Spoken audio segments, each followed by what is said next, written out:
بھیم گڑھ قلعہ، جسے عام طور پر ریاسی قلعہ بھی کہا جاتا ہے، یہ قلعہ شہر جموں سے تقریباً 64 کلومیٹر دور شمال مغرب ضلع ریاسی میں واقع ہے۔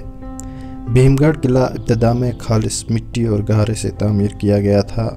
بعد ازاں مہاراجہ رشی پال رانا کے بیٹوں نے اس کو دوبارہ سے تعمیر کیا اور تعمیر میں پتھروں کا استعمال کیا گیا۔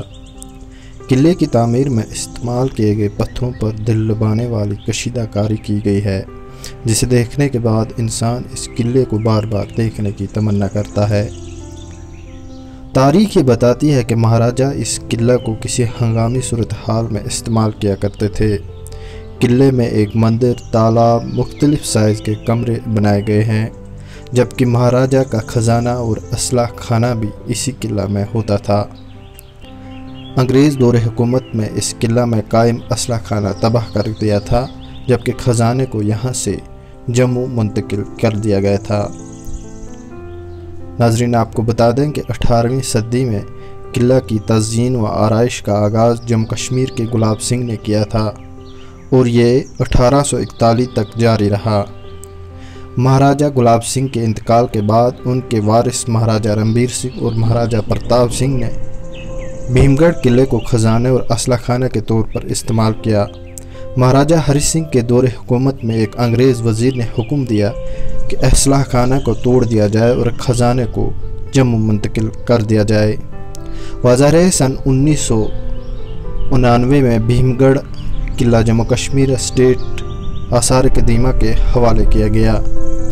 1990 میں ویشنو دیوی آستھا بورڈ نے اس قلعے کی تزئین و آرائش کی تھی اور اس کے بعد اسے سیاحوں کے لیے کھول دیا گیا تھا۔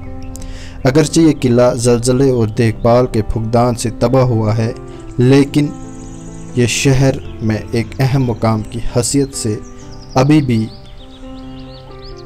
کھڑا ہے اور آثار قدیمہ اور صوبہ جموں کی لیڈرشپ کی ناکامی اور بے حسی کی کہانی پیش کر رہا ہے۔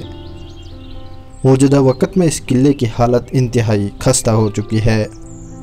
محکمہ آثار قدیمہ کی عدم توجہی اور جموں لیڈرشپ کی لاپرواہی کی وجہ سے قلعے کے آس پاس اور اندر جھاڑیاں اگائی ہیں اور انسان قلعے کے اندر داخل ہونے سے گھبراتا ہے۔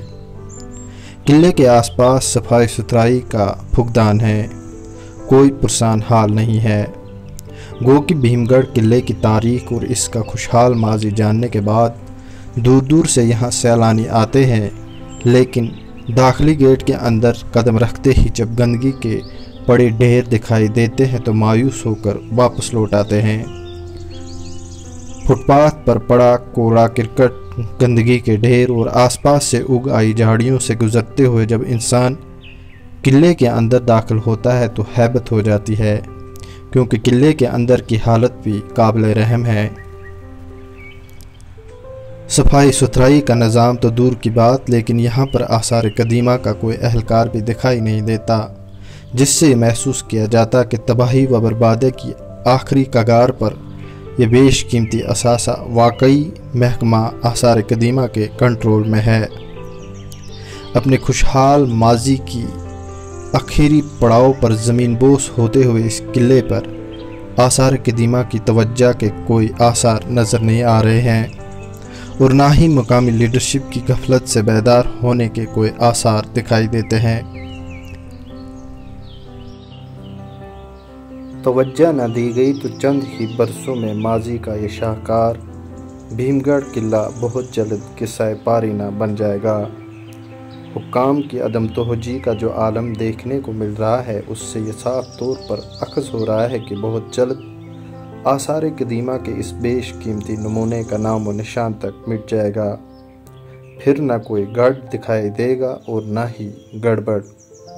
لیکن مقامی لیڈرشپ، بالخصوص صوبہ جموں کی لیڈرشپ سے اہلیان ریاسی کا مطالبہ ہے کہ اس بیش قیمتی عوامی اثاثہ کو بچانے کے لیے خواب غفلت سے بیدار ہو جائیں اور حکام کے بحر کانوں تک یہ آواز پہنچائیں تاکہ آنے والی نسلیں اس قیمتی اور تاریخی اثاثے کی تاریخ سے محروم نہ ہو جائیں۔